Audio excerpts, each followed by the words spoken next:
C'est avec le regard d'un historien appartenant à un pays qui pendant la guerre était neutre, la Suisse, cet historien c'est Philippe Burin, que nous analyserons aujourd'hui les actualités de l'avant-dernière semaine de décembre 1940. Semaine désagréable pour les Allemands, difficile pour Hitler, puisque le renvoi de Laval a été ressenti comme un affront, que en Cyrénaïque, ce sont les Anglais qui sont passés à l'offensive, qu'en Grèce, rien ne va plus, et qu'en France, on ne voit pas bien ce qui va se passer. Philippe Burin est parmi nous parce que c'est un des meilleurs spécialistes de l'Europe allemande, et plus particulièrement de la France, et c'est donc avec lui qu'on va commenter les actualités allemandes d'abord, anglaises ensuite. Philippe Burin, qu'avez-vous écrit? Écoutez, je ne sais pas si c'est parce que je suis d'origine suisse que je m'intéresse particulièrement à la Deuxième Guerre mondiale, mais enfin le fait est que, après avoir travaillé un peu sur la France, sur le problème du fascisme français en particulier, j'ai écrit un ouvrage sur la genèse de l'extermination des Juifs, c'est-à-dire la manière dont Hitler a décidé de tuer les Juifs européens. Et je prépare actuellement un ouvrage sur la collaboration en France, ainsi qu'un ouvrage sur l'Europe nazie, c'est-à-dire la manière dont Hitler a voulu créer une nouvelle Europe, et bien entendu la manière dont cette Europe lui a échappé. Bien. Or, comme cette semaine, l'avant-dernière semaine de décembre 40, Darlan est justement chez Hitler pour donner un nouvel élan à la collaboration, puisqu'Hitler craint qu'elle n'ait cessé avec le renvoi de Laval, vous êtes aujourd'hui l'homme de la situation.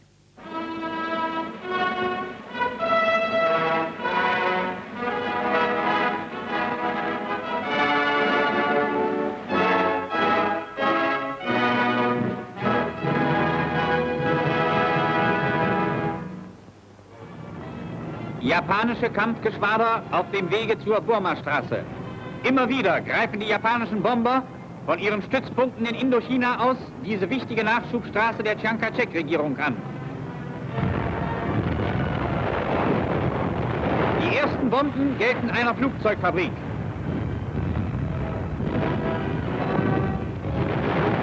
In dicken Schwaden stehen Brand- und Explosionswolken über den zerstörten Werkhallen.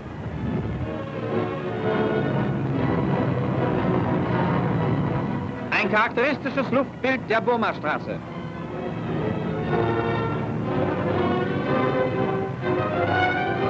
Hier der Übergang über den Mekong, der zwischen steilen Bergwänden dahin fließt. Diese größte Brücke der Burmastraße gilt es zu vernichten. Die Bomben haben ihr Ziel genau getroffen.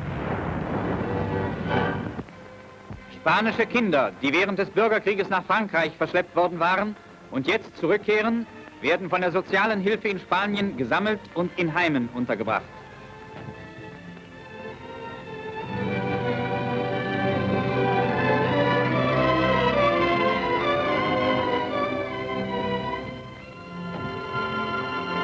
Diese Jungen wussten keine Antwort zu geben, als man sie fragte, wohin sie gehörten, wo sie wohnten und wer ihre Eltern seien. Das erste ist die Badewanne.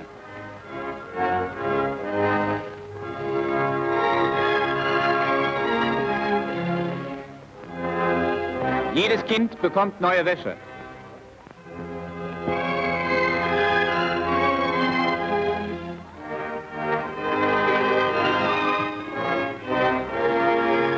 In einer ärztlichen Station werden Verletzungen zum ersten Male sachgemäß behandelt. Kinder- und Jugendheime bieten diesen Kleinen nun eine neue Heimat. Kurz nach der Einnahme von Warschau fanden unsere Soldaten überall Straßenbahnwagen als Barrikaden vor, mit denen die verantwortungslosen ehemaligen polnischen Machthaber den deutschen Vormarsch aufhalten wollten. Zug um Zug wurden diese Barrikaden beseitigt. Die Straßenbahnwagen wanderten in Reparaturwerkstätten, wo sie wieder für ihre eigentlichen Zwecke hergerichtet wurden. Auch die Schienenanlagen wurden wieder ausgebessert und betriebsfähig gemacht.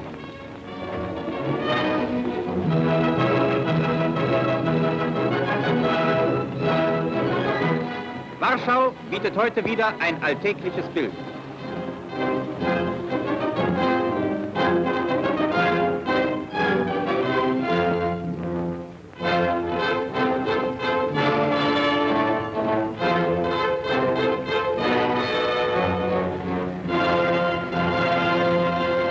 là, je crois que ça vaut la peine de s'arrêter un instant.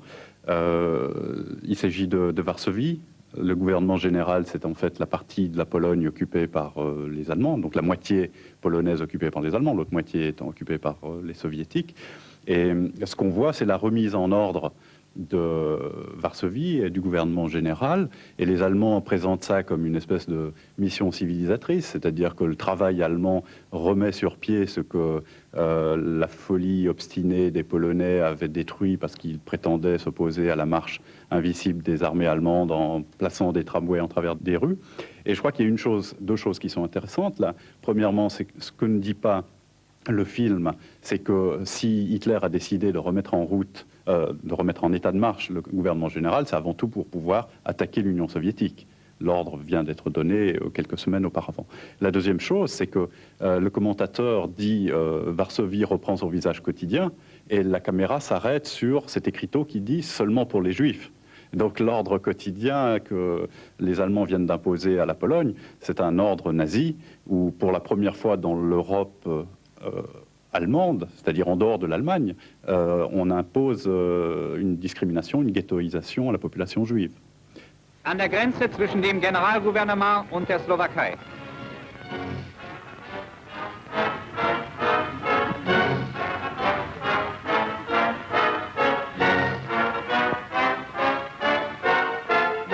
In dem zerklüfteten Bergrevier der Hohen Tatra werden an die Männer des Grenzschutzes ganz besonders hohe Anforderungen gestellt. Ihre Aufgabe ist es, Zollvergehen und Schmuggelei mit schärfsten Mitteln zu bekämpfen. Oft müssen zur Überwachung der vielen Zugangsstraßen und Wege steile Bergwände überwunden werden. So halten überall an den Grenzen des Reiches, die heute eine Ausdehnung von rund 14.000 Kilometer haben, deutsche Zollbeamte die Wacht.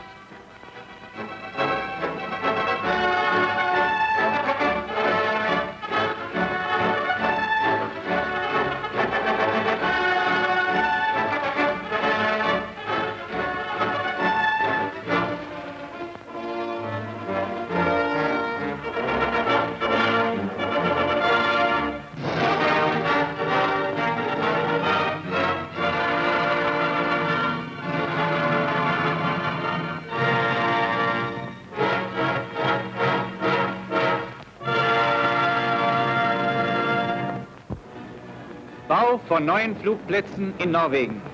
Ständig wächst die Zahl der Flughäfen für unsere Kampf- und Jagdmaschinen.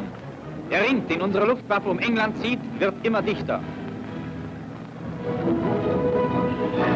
Große Erdmassen müssen bewegt werden, um die riesigen Flächen zu ebnen.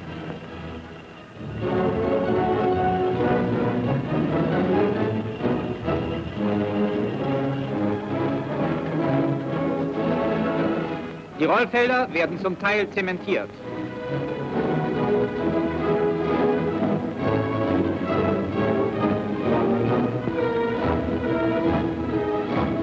Am Rande der Plätze entstehen große Hallen. Als Baustoff dient, den Verhältnissen des Landes entsprechend, vor allem Holz.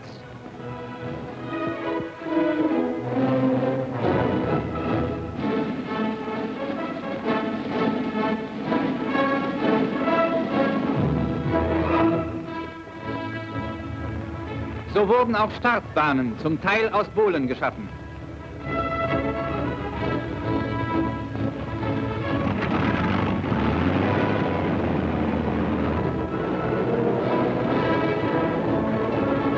Deutsche Zerstörer sichern diese Arbeiten gegen überraschende feindliche Luftangriffe.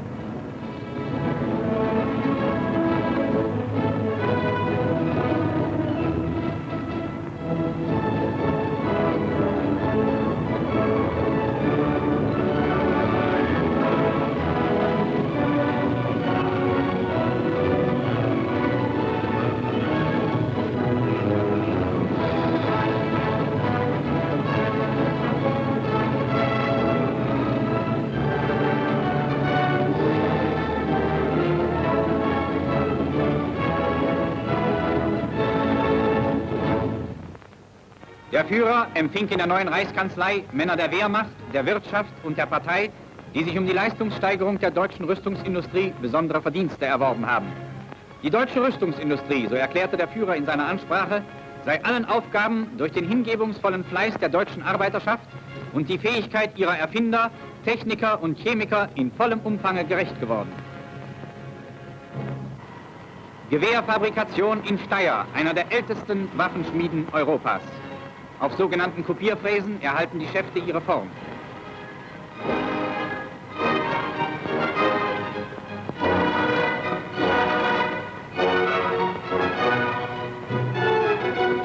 Besonders sorgfältig wird die Aussparung des Schaftes für Lauf, Verschluss, Lademechanismus und Abzug vorgenommen. Alles muss auf den Millimeter genau stimmen. Auf dieser Maschine werden die Läufe gezogen.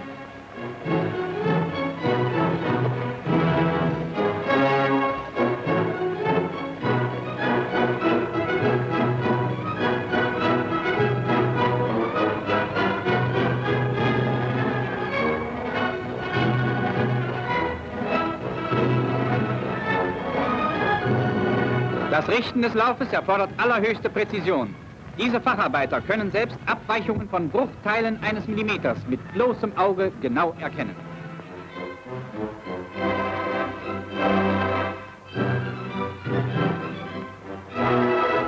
Prüfung von Korn.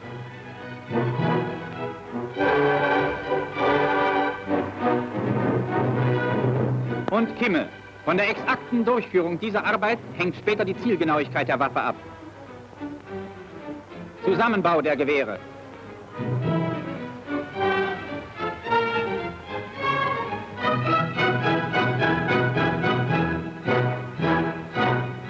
Fertig für den Abtransport. Jedes einzelne Gewehr stellt ein Präzisionswerk deutscher Arbeit dar. Professor Thorak, einer der bedeutendsten deutschen Bildhauer, beim ersten Entwurf einer Figurengruppe für das Märzfeld in Nürnberg.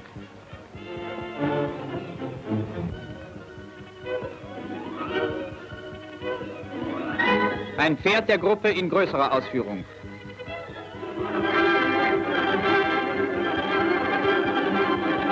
Das Modell wird immer größer durchgebildet.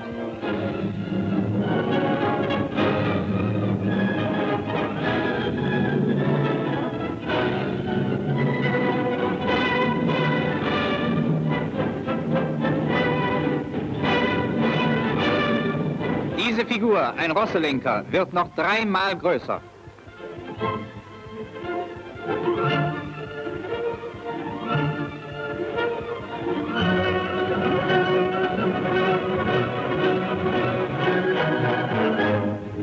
Im neuen Atelier des Bildhauers werden die Figuren in der endgültigen Größe aufgestellt und von Professor Thorak selbst noch einmal überarbeitet, ehe sie in Bronze gegossen werden. So nimmt das deutsche Kulturschaffen auch während des Krieges ungestört seinen Fortgang.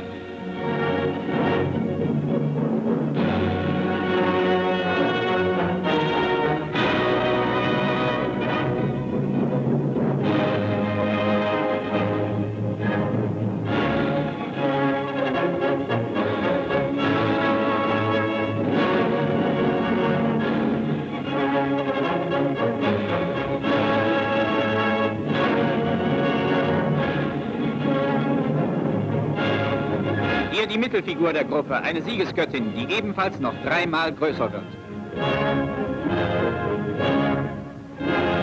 Die Gestalt in endgültiger Größe. Sie ist 17 Meter hoch. Professor Thorak legt letzte Hand an sein Werk. Eines der Weihnachtsschiffe, die vom Reichskommissar für Norwegen, Terboven, und vom Reichsminister Dr. Goebbels ausgestattet wurden, geht in See. Sie sollen unseren Soldaten bis hinauf zum hohen Norden Weihnachtsüberraschungen bescheren.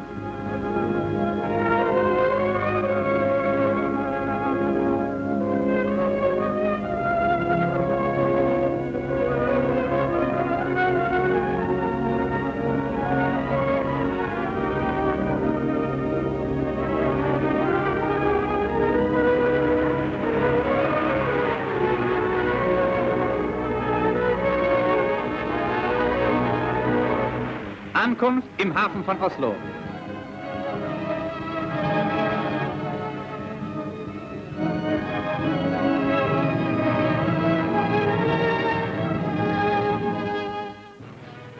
Und hier bei unseren Soldaten in Nordfrankreich.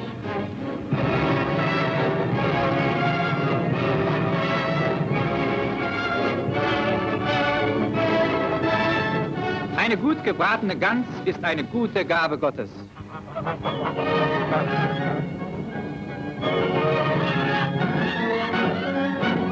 Vom Himmel hoch, da kommt er her, der Weihnachtsmann, der Flieger.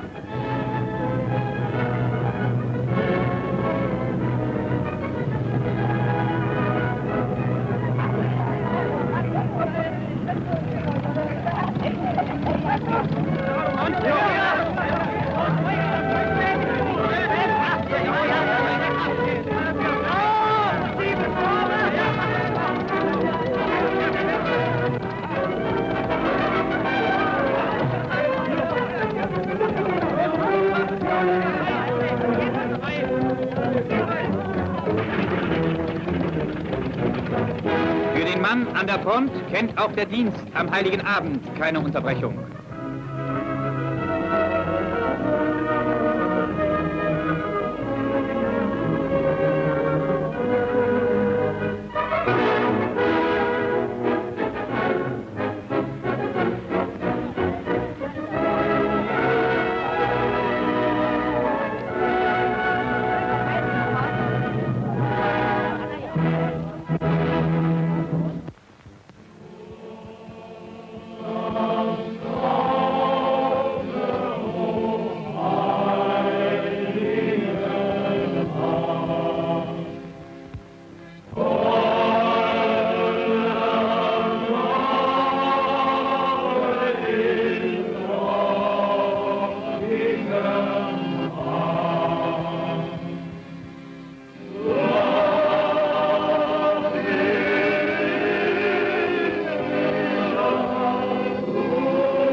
Sie schützen den Weihnachtsfrieden der Heimat.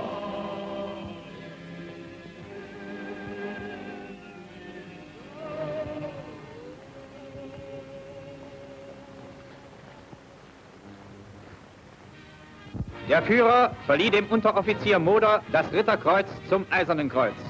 Unteroffizier Moder, ein Berliner Tischler, hat sich bei einem nächtlichen Handstreich auf Saint-Florentin in Südfrankreich besonders ausgezeichnet. Mit seiner Gradschützengruppe machte er in zweistündigem Nahkampf zahlreiche Gefangene und erbeutete 50 Lastkraftwagen und 2 kampfbereite Panzer. Die Motorisierung hat das Pferd aus dem Heeresdienst nicht verdrängen können. In den großen Schlachten im Osten und Westen hat es aufs Neue seine Unentbehrlichkeit bewiesen.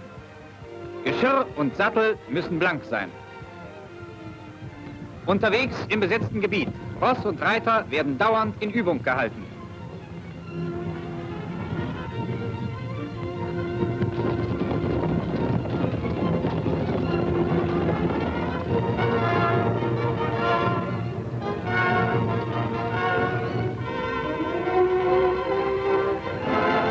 Maschinengewehre werden in Stellung gebracht.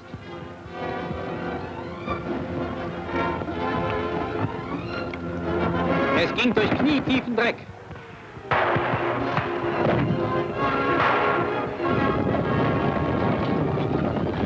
Der Feind ist vertrieben und wird verfolgt.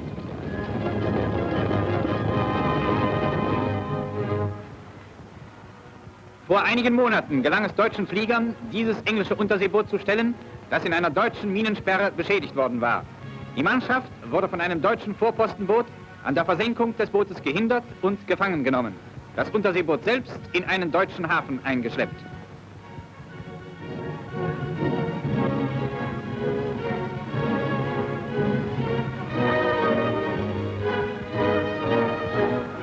Nach erfolgtem Umbau ist ehemalige englische Boot jetzt unter deutscher Kriegsflagge in Dienst gestellt worden.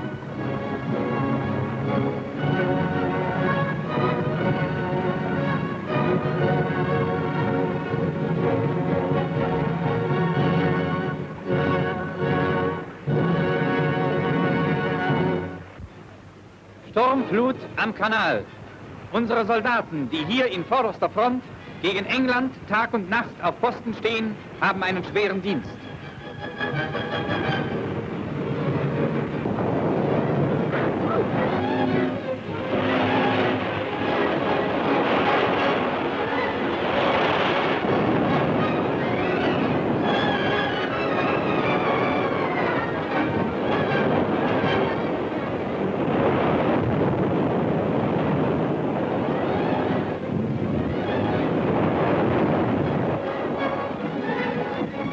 Die Ablösungen auf den Kanalinseln Jersey und Guernsey müssen bei jedem Wetter erfolgen. Eine Flakbatterie tritt von einem französischen Kanalhafen aus die Überfahrt an.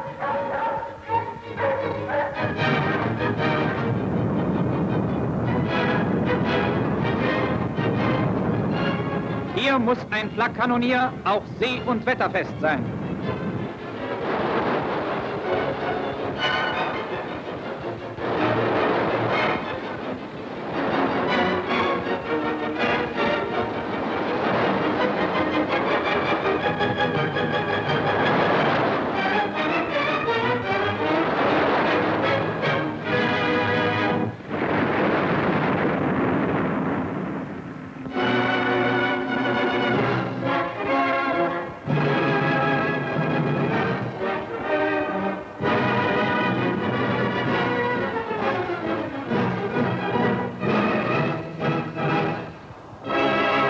Jede Ablösung bringt ihre Lebensmittel selber mit.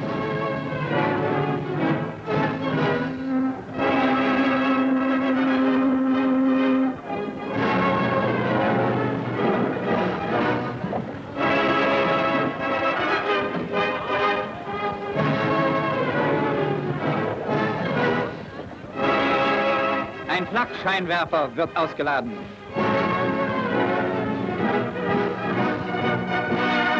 Die Geschütze werden sofort in Stellung gebracht.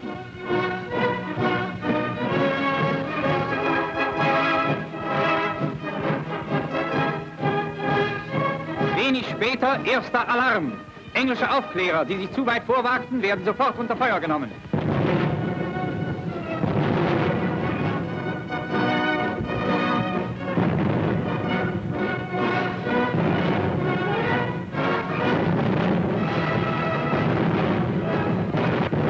Auch bei dem Beschuss von Zielen auf See hat sich unsere Flak bestens bewährt.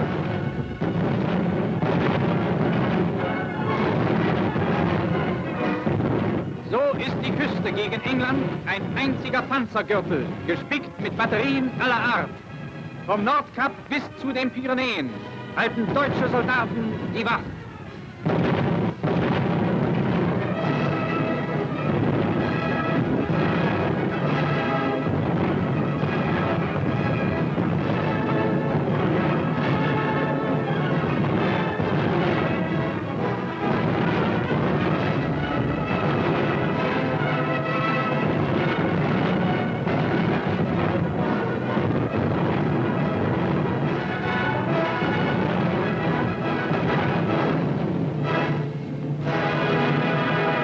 Philippe Burin, comme d'habitude, ces actualités disent certaines choses et n'en disent pas d'autres. Quelle est votre réaction générale?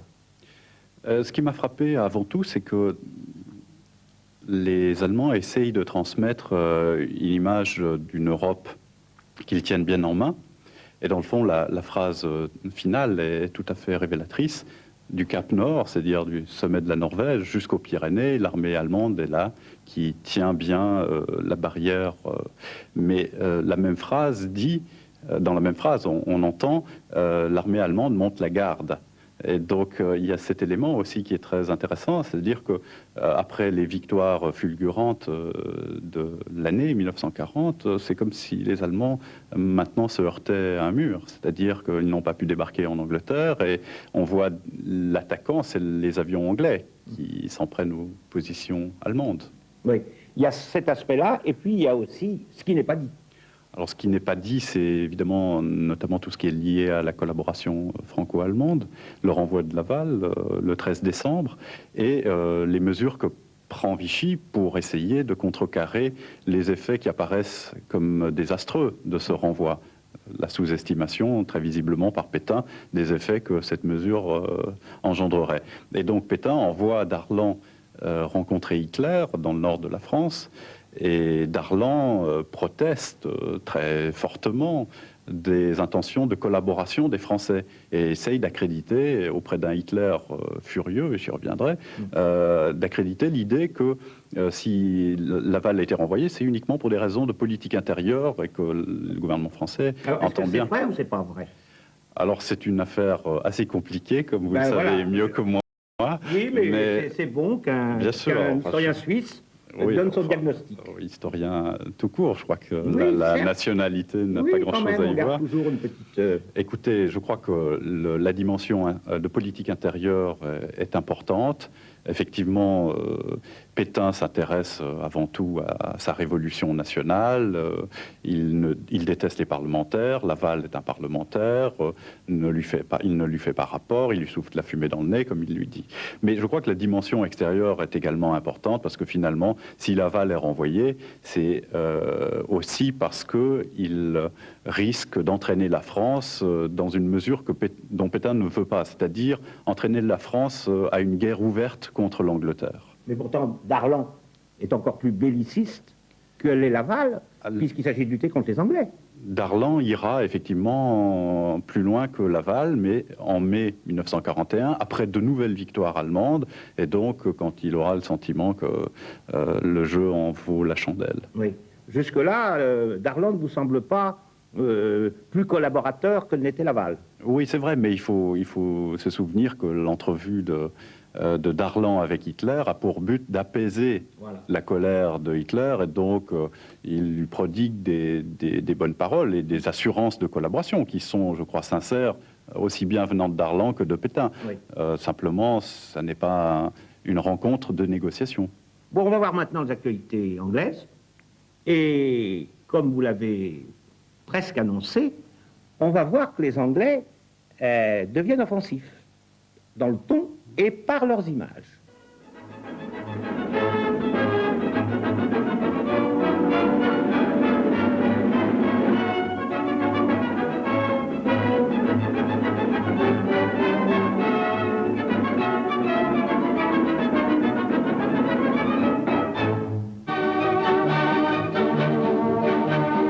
Another victorious British submarine returns.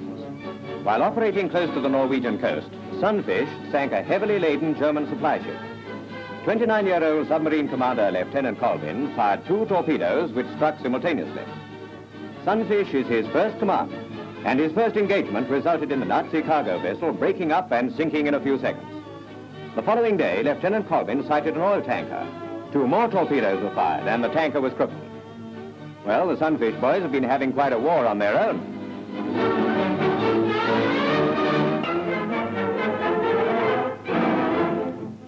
America's latest naval defense units are these Mosquito torpedo boats. A mosquito rampant on a torpedo rising proper seems quite a good crest. Leaving their moorings, these mile-a-minute midgets prepare to undergo their speed tests. Their armament is 4 torpedoes and twin machine guns. Against the Manhattan skyline, the squadron prepares to open out. Designed for harbor protection, coastal patrol, or hit-and-run attacks, they rather resemble our own craft used in inland waterways. Now hold everything as the pilots give them the gun.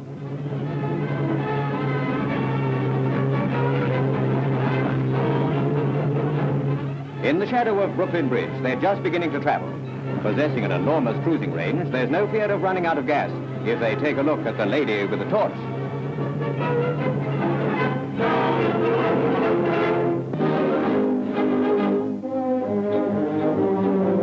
The people of Sydney line the route 10 deep to witness the march of 6,500 men of the Australian Imperial Force. Over embattled Europe, over the desert lands of the Middle East hang the clouds of war. Civilization stands wondering in the oncoming shadow of its new destiny. In Australia, strong post of empire, the AIF march has only one message. The spirit of Anzac is marching again with the fighting men of 1940. Salute to the Cenotaph, symbol in stone of all that is finest in the spirit of sacrifice. The Governor-General, Lord Gowrie, takes the salute. He takes it for the King, he takes it for all Australia.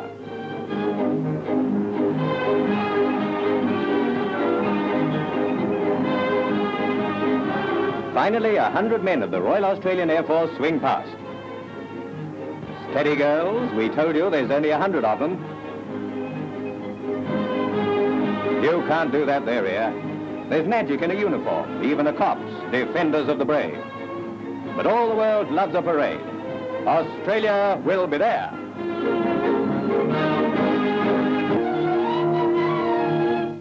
The honored flag of all free Frenchmen flies proudly over a desert camp in Egypt. In our victorious campaign in the Middle East, many of General de Gaulle's men have played a gallant part. Plotting across the sandy waste of the Libyan plateau is a big responsibility. The lives of many soldiers depend on accurate compass work. There are no signposts in the desert. Once off the beaten track and anything can happen. Here's one of the joys of being an army motorist. But they don't go unprepared. Roller mats soon get them underway again. Incidentally, a great measure of our success in the Desert War is due to the rapid mobility of our troops. A strange mixture of ancient and modern. Over an oasis passes a plane on reconnaissance. This is country well suited to the French West African cavalry. A patrol of spies, natives of Tunisia and Algeria, they're amongst the finest desert fighters in the world. In a message to General Wavell, the King said how proud we are that contingents of our free French allies have played such a distinguished part in this supremely successful campaign. Il faut arrêter parce qu'il faut saluer ces premières images que l'on voit en France, je crois, des Français libres en guerre, en Afrique. Il s'agit sans doute peut-être des troupes de Leclerc, mais je crois que ces images sont assez anonymes d'une certaine façon. Oui. Composites, oui.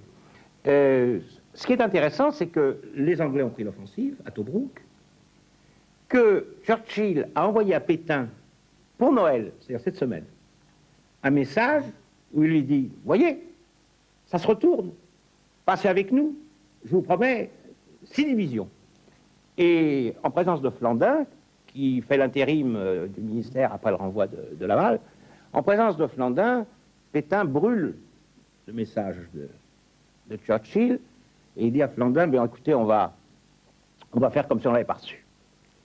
Néanmoins, les victoires en Afrique le stimulent et il a cette phrase étonnante à quelqu'un d'autre. Il dit « Ah, si De Gaulle pouvait attaquer les Italiens, au moins, il ferait quelque chose d'utile. » Voilà comment Pétain réagit et comment se situent ces premiers combats de la France libre en Afrique du Nord.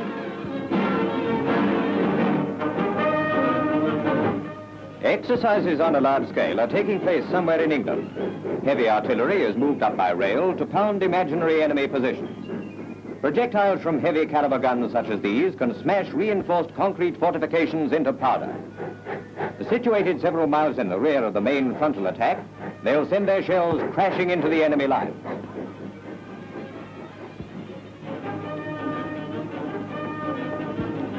The heavy barrels swing slowly round into position, and the guns are trained on their distant target.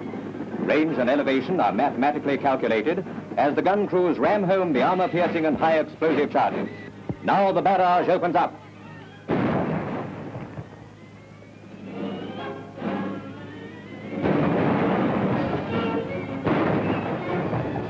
Away in the distance, those shells are finding their mark.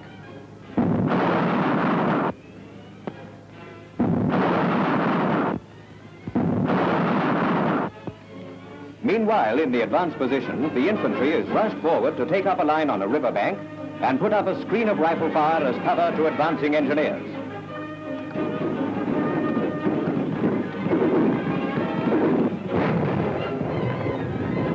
That river has to be crossed and bridged for a general advance, and here is how it's done.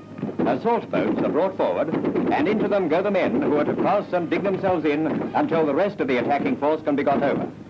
The only passport wanted for this passage is a rifle and a few hand grenades.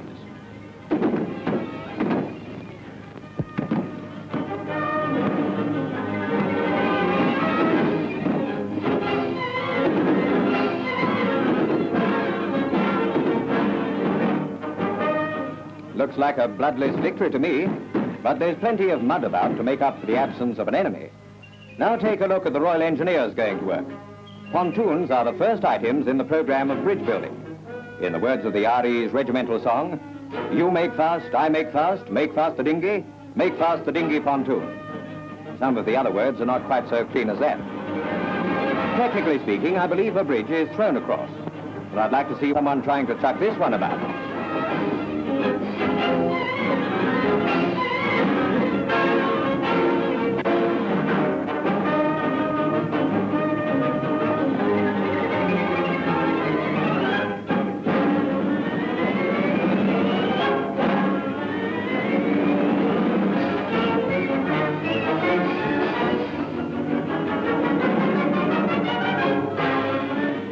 Well, I doubt if the CO can find anything wrong with that. So up come the Bren gun carriers and the whole line is ready to move forward. With guns blazing, the mechanized infantry are rushed forward, and in the words of a communique, a general advance was made all along the line.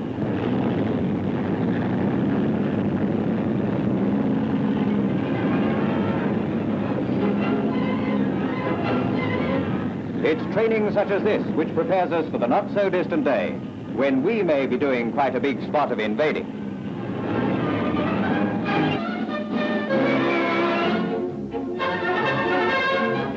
It's migrating season in South Africa for birds of war.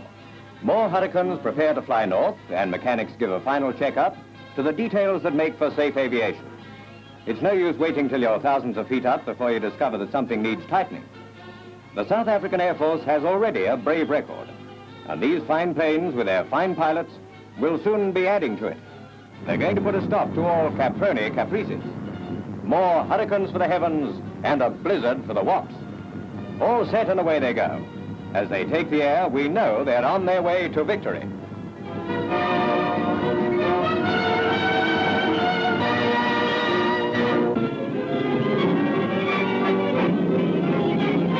The first snow blitz hits the northwest state of Oregon on the Pacific seaboard, and nobody need tell these motorists that winter has come.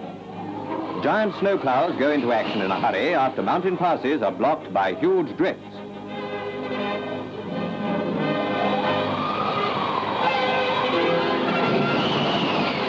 Mechanized warfare is going on across the Atlantic as well, but one can hardly compare Nazis with nature because snow is clean and doesn't smell.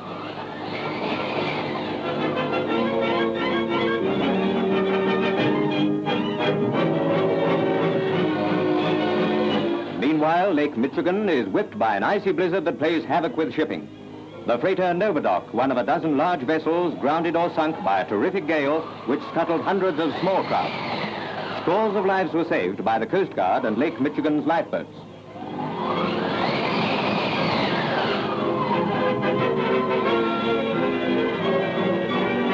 Hardly a boatload of survivors is landed without some injured, evidence of the storm's battering fury. An ice-caked cargo vessel fast on a reef and lashed by a freezing gale.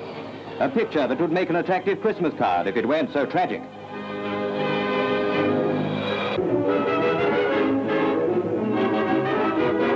Tommy Atkins was never backward in coming forward, so when the postal authorities were struggling with the enormous Christmas mails, he lent a hand. The boys in khaki have experienced many things, but until they took on this job, they hadn't seen an avalanche. If there's a job to be done, it can be done, and well done by Tommy Atkins. The trek of South African troops continues, and the men are glad to be one stage nearer the North African war zone. It won't be long now before they're in the country they've heard so much about. Just as smart as the men are the women in uniform. Assembling on the wharf is the cream of South Africa's man and womanhood, off to take part in the greatest geography lesson of all time.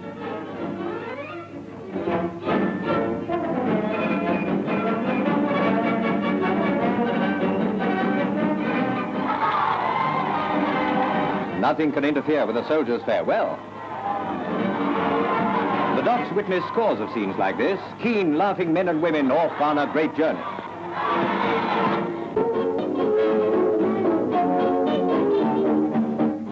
Come to the cookhouse door, my foot.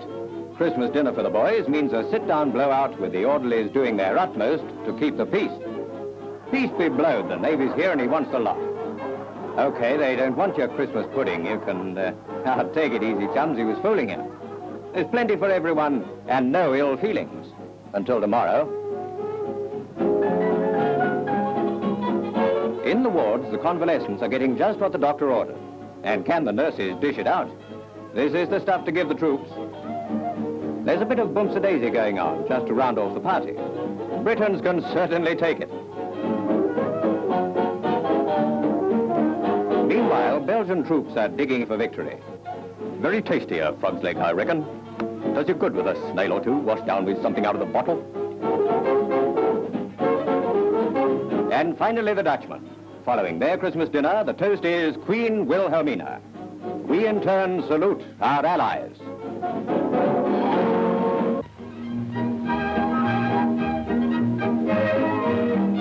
Little Miss Muffet sat in a buffet. Sorry. Little Miss V.A. worked in a buffet. Snap out of it, ma'am. This is the Anzac Buffet in Hyde Park, Sydney. A grand recreation centre for the servicemen on leave. For example, reading. Nothing like a good book. Here's the real spirit of service. Unsung heroines, the Sister Susies, who'll sew anything from a shirt to a sock for a soldier. Saying it with music. They're singing along the road to victory. Just getting themselves in trim, because there'll be a shortage of Italian tenors after the war anyway. Even the bravest get the wind up at drops. Your move, pal. Aye, here's your chance. It's a setup. 1, 2, 3, 4, 5, 6. Says you. Luncheon is served, and tickets are on the house. So's everything else at Anzac Buffet. It's the city's most informal, most democratic club. And what a membership. Many of these pretty misses work in an office all week and give up their Sundays to do a spot more toil. That's the spirit. Whew. Now, do you want to join the army? Just the way they have in the Navy. Uh-huh.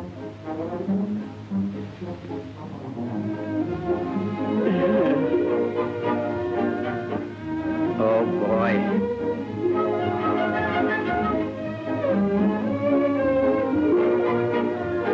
Say, you're a swell war worker. Think so? Think so. You can be one all your sweet life, baby. So Sydney's Anzac Buffet becomes a new home for romance. Rings, you get nothing else but the engaged signal.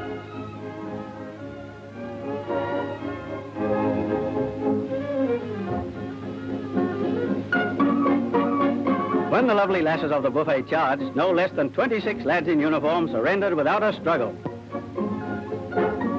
Oh, to be in Hyde Park when spring is in the air. Some look happy. Some look harried. Cheer up, Dick. Some are joyful. Some are married, worse luck. In the Anzac Buffet, their romance began. In an atmosphere of war, true love blossomed. And when it's all over, who said war is hell? Young Dan Cupid's got the bugler sounding the call to arms, the greatest war song ever written.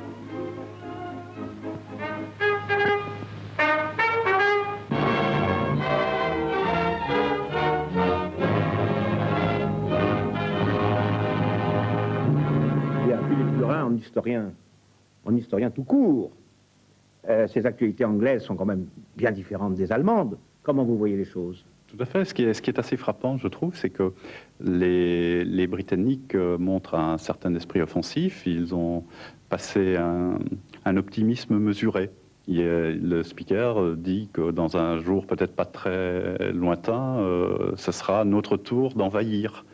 Donc, si on met ça en comparaison avec les actualités allemandes, où on voit cette ligne de soldats qui montent le gué en face de l'Angleterre, mais qui sont cloués dans leur défensive, on voit que peut-être il y a un début de tournant. Bien entendu, les Britanniques, au même moment, se sentent toujours acculés, puisque les sous-marins allemands leur coulent une grande partie de leur tonnage. Mais il y a quand même un changement d'attitude qui se reflète, je trouve, dans ces deux actualités. Et puis le ton est différent. Puis le ton est différent. On ne s'adresse pas aux mêmes spectateurs. Exactement, et là je crois que c'est assez frappant. Il y a deux philosophies de la vie, il y a deux visions de la vie, deux visions du monde dans le fond. Chez les Allemands, on voit que tout est hiérarchisé, c'est le parti notamment qui organise la fête de Noël, tout est centré sur Hitler et sur son peuple. Il n'est pas question des Alliés. On ne voit pas un mot sur l'Italie, qui est en pleine déconfiture en Grèce. Les Japonais sont rapidement présentés, parce que c'est la seule vague opération militaire qui est à mettre sous la dent des spectateurs. Mais ça ne va pas au-delà. Alors que chez les Anglais, d'une part, on valorise très fortement l'Empire, et les Alliés, les Français, tout le monde, les Hollandais, les Belges, tout le monde est présenté. Et les Alliés sont présentés dans leur particularité nationale, dans la valeur qu'a chaque nation. il y a une petite allusion ironique aux Belges qui mangent des cuisses de grenouille et des escargots, évidemment horrible pour le goût anglais, mais ça signifie bien qu'on respecte les particularités nationales des autres. C'est tout le contraire, bien entendu, de ce qui existe dans l'Europe nazie. Et la deuxième chose, c'est que chez les Anglais, à travers les actualités anglaises, on voit l'importance accordée à l'individu. Alors que dans les actualités allemandes, on voit très rapidement des soldats avec des femmes soldats. Dans l'actualité britannique, on évoque l'amour, le mariage, la vie, c'est-à-dire que l'individu continue à vivre au milieu de la guerre et à valoir en tant qu'individu qui a droit à l'épanouissement de sa personnalité. Oui, et d'ailleurs, il se passe aussi quelque chose qu'on a noté une fois ou deux déjà, c'est que dans les activités britanniques, les gens, les individus parlent. Tout à fait. Alors que du côté des Allemands, c'est la voix officielle, C'est toujours la voix officielle qui étouffe absolument toute individualité. C'est vrai. Philippe Burin, merci de nous avoir ainsi éclairés avec la mesure qu'on imaginait, qu'on espérait. Merci.